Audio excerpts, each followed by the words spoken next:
IHRM has a mandate that makes me excited a whole lot. But if I take you back, IHRM was founded 30 years ago. Started as an association of a few friends who were in HR and felt they needed to come together and share ideas or seek clarification on matters amongst themselves. Over time, it has since grown to what we have today, that it is an institute that is under an Act of Parliament, to be specific, Act number 52 of 2012. And so our mandate today, having started 30 years ago anyhow, is to regulate the HR profession in this country. Ensure that the professionals in HR are competent, they have the capabilities required to manage the workforce in their organizations, that they behave in a manner that is ethical, but also we are mandated to register every HR professional in this country, and they must renew their membership, because that is how then we ensure that we regulate how they operate within a workplace. Besides that, we are actually the ones mandated to now administer examinations that are related to HR. And that is why we have formed and established the HRM Professionals Examinations Board, and we launched the curriculum in November of 2016.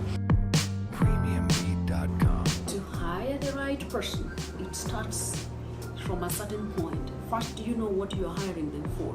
Do you have roles that are clear and that are defined in writing? And that's what in HR we call role profiles. Have you profiled the job so that the person you are going to look for fits that profile? Remember, it does not start with the person. It starts with that there is a need, and the need is the job. Then you go to find the person. Largely, the challenge is that people get the person, then they start fitting them into a role that first they hadn't crafted. So they first must decide what it is that needs to be done, and they must be very clear on what it needs to be done. Somebody can be as brilliant as they can be and technically competent. If they do not have an attitude that is easy, flexible, adaptable, they can adjust to situations as they come, it can be very, very difficult. First, you must have the right attitude to support you.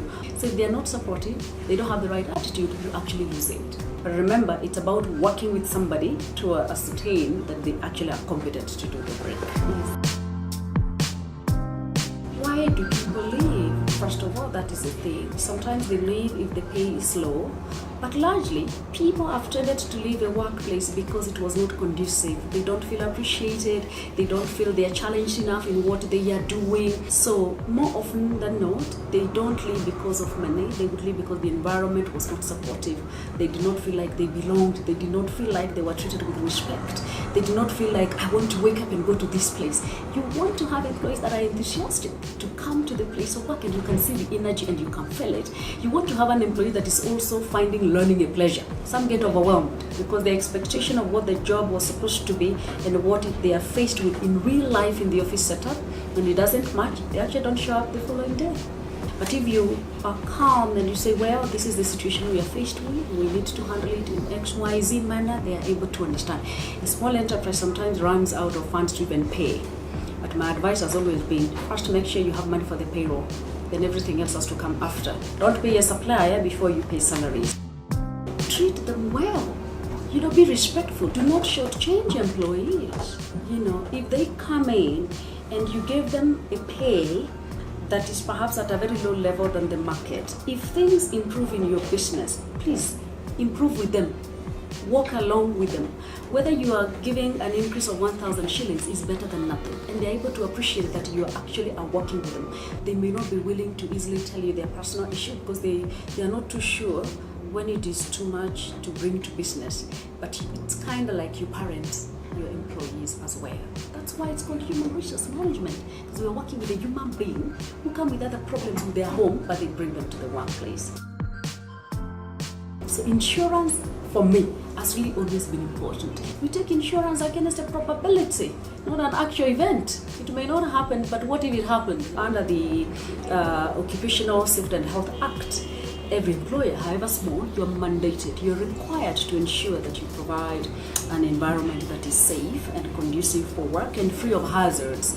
Even employees within the workplace, that's why we take sometimes, life insurance. But when you are small, you may not take life insurance, but you can take a smaller insurance if it's medical. There are some that now take even individuals. A small individual group, 3 to 4 or 5, and somebody discerning should be able to understand why it's important to take insurance of whatever items you have in the office, especially if you have purchased them from 40,000 and above. Even 40,000 is a lot of money. That is how for me insurance has come through as important.